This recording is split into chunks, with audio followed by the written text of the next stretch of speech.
So in this video, let's talk about non-duality and mental health. Now, it actually reminded me of this when getting into these teachings when I was younger. When I was a young boy, in primary school, I remember, I don't know how many years it lasted or how many episodes I had, but there were times when all of a sudden this feeling would come over me like, is life real? I don't feel real. This feels like a dream. A lot about what they talk about in Advaita Vedanta, non-duality.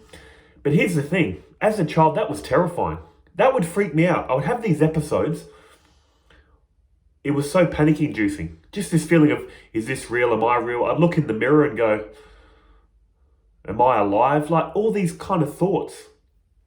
And it was really scary. And then the older I got, when I started Googling this, when I was an adult, I read that it can fall under the category of derealization or de-personalization. They had some terms for it.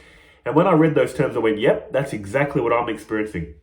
And when you've experienced that and you start getting into these teachings of non-duality, how they say you're not the body, you're not the mind, life is like a dream.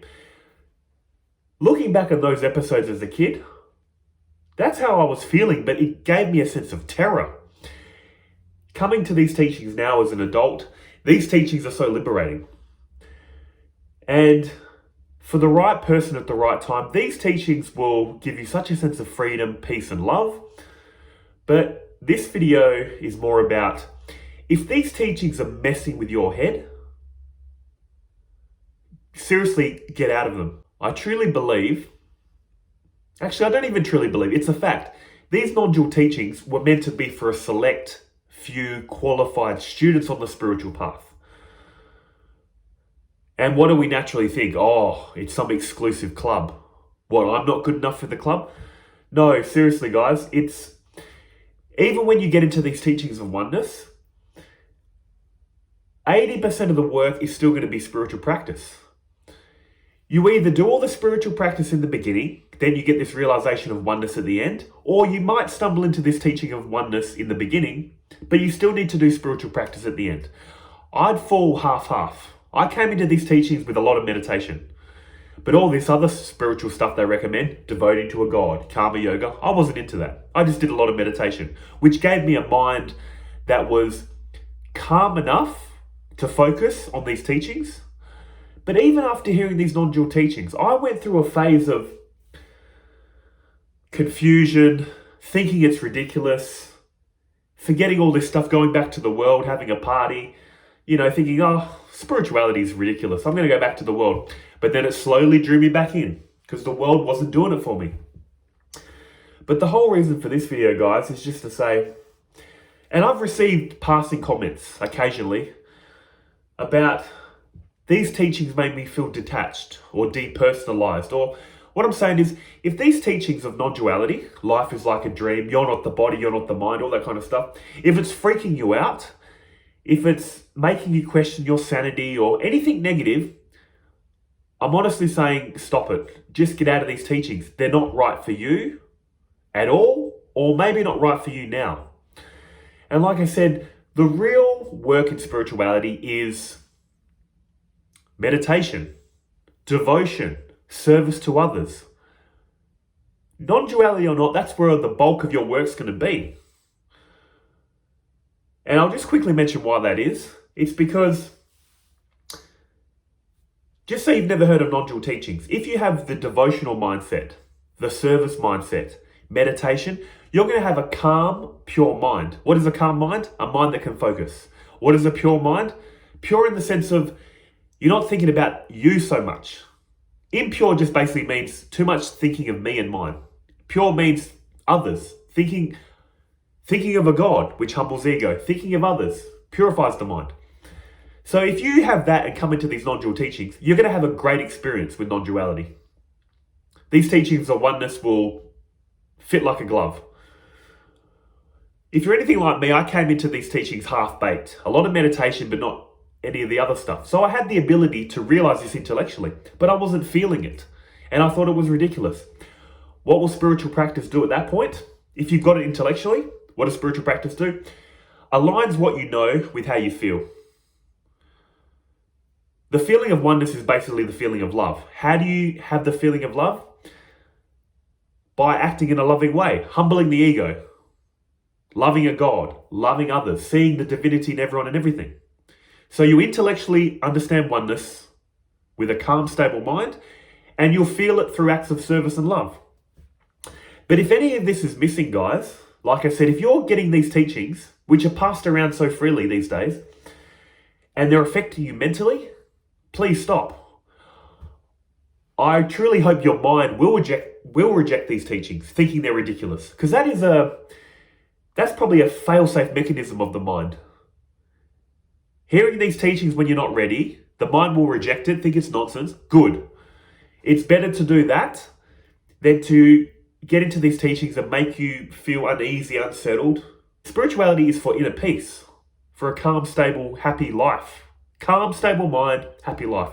If it's making you feel troubled and unsettled, it's not the path for you. And that's the beauty of Hinduism, by the way. They acknowledge everyone's different. However many people there are, that's how many paths there are to inner peace, to God, to your true self. And most of the world is following the Bhakti tradition. Bhakti means service, devoting to a God. It's such a beautiful path. And if you do it properly, you're going to get the same effect. That's another thing I've noticed with people and myself. I was so absorbed in understanding oneness, ignoring all this spiritual practice, but I understand oneness now. I can see it and I can't unsee it. It's clear to me. And I had that realization intellectually for many years, but it didn't change my life. What changed my life is acting in accordance with oneness. Service, love, devotion. When you do that, it all lines up, like I said. So I get that you're really, just say you're into these non-dual teachings and you're not intellectually there yet. I get you're very eager to intellectually know why I'm not the body, why I'm not the mind, how it's all one. But yeah, what you realize, guys, trust me, once you get it intellectually, it's not going to change your life. All the real work happens with the spiritual practice. And like I said again, if it's affecting you mentally, you're not in this to get a mental illness. You're not in this to trouble your mind, are you? You're trying to do the reverse of that. So don't get so caught up in oneness. Also, something like the witness state, by the way. Here's what I've been on this path for many years, and I've done it in really small steps. And by that I mean, just say you feel like a person living a life, don't you? Cool, fair enough. If you realize this witness state, I'm not the body, I'm not the mind, realize that intellectually, and then don't think about it so much. Realize it, then live life. Be happy, live life like you've always done. But when a tragedy comes, then maybe go back to this knowledge. I'm aware of the pain. I'm aware of these thoughts and feelings. Use it in a tragedy. That's what I'm saying.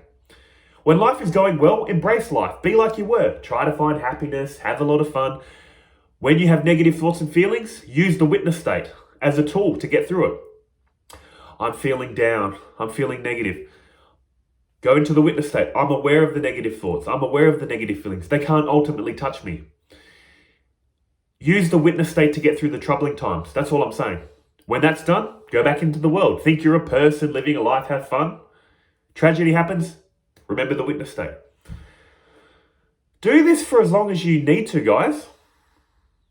When you're comfortable doing that, this is what I've done, by the way. I didn't plan it out that way. This is just my natural progression. Once you've done that, then slowly get into the teachings of oneness, of love, of how this reality is non-dual. What I'm saying is, guys, don't try to skip ahead too quick. Enjoy this path and journey. Follow your happiness. Follow what you think and feels right. And if these teachings are giving you a sense of terror, which I don't think it would in any other spiritual path, because in every other spiritual path, you feel like you're a person living a life, a person meditating, a person devoting to a God. But this non-dual teaching is very powerful. It can change your life, ultimately for the better, but it can destroy you. And I've seen random videos on non-duality of, it's like Non-duality recovery groups. Recovering from the trauma of non-duality, that kind of vibe to it. As in, people have come into these teachings not prepared, it's freaked them out, or something's went wrong, or they've used it to spiritually bypass. There's so many traps if you're not ready. Spiritually bypass. You have negative ways of acting and thinking, addiction, and then you go, I'm not the body and mind. It's all happening in awareness, all these negative qualities. See how you can spiritually bypass. See how you can enable bad behavior. Like I said, non-duality is so powerful. It can powerfully change your life really quickly, if done correctly, or powerfully destroy you. And guys, seriously, I don't want this teaching to destroy you. So that's my plea.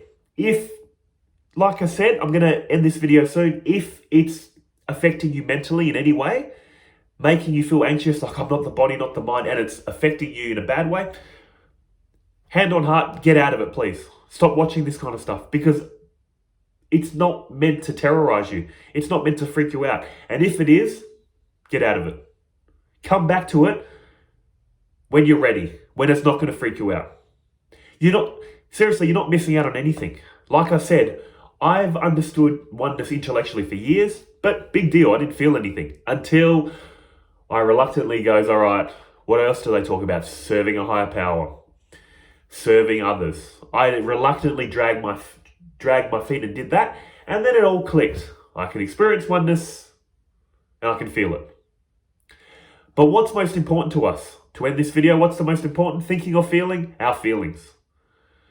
Do what makes you feel good, feel happy. If it's making you feel terrible, get out. I like to joke around a lot, guys, in my videos, but this is no joke. It's not meant to affect you mentally in a negative way, okay? So I just thought I'd clear that up. Thought I'd share that with you. And as always, thank you for watching and liking, commenting, subscribing, all you beautiful people doing all that beautiful stuff. I'll see you in the next one, eh? Take care.